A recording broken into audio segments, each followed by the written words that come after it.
let's shift our focus to news coming in from Syria, where following the ouster of Syrian President Bashar al-Assad, talks have begun on how to return to the new normal. After 14 years of Assad's regime, Syria's de facto government has now been holding bilateral talks with various nations as they grapple with their new identity. Here's more on that.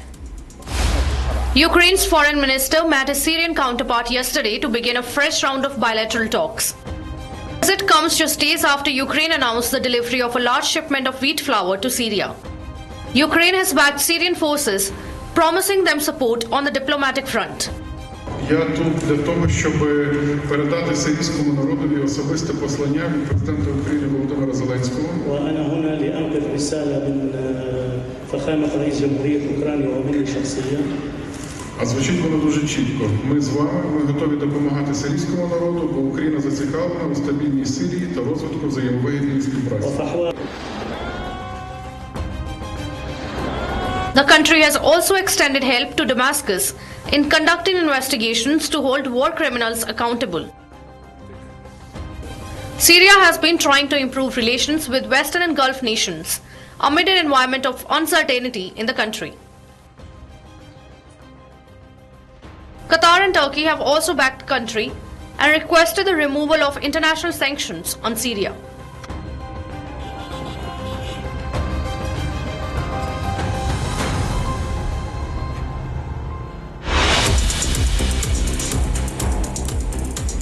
And let's take a quick check of some of the other top international news that we are tracking for you.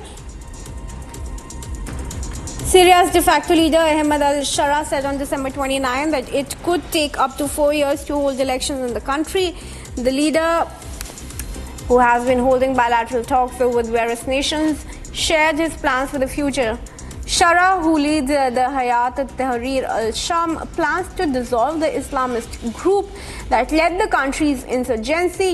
The leader further said that it would take time to hold elections as the country is yet to hold political dialogue within.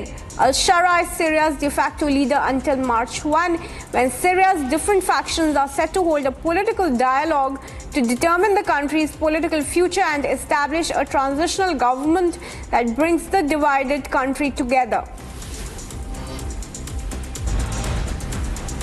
Bereaved families of a deadly plane crash that killed 179 people urged South Korean officials on December 30 to recover the bodies of their loved ones as best as they can. The horrific incident on December 29 was the country's worst aviation disaster in decades. The Boeing 737-800 plane operated by South Korea's budget airline Jeju Air skidded off a runway at Muan International Airport and slammed into a fence, bursting into a fireball. The CEO of the aviation company has apologized for the incident and assured support for the families.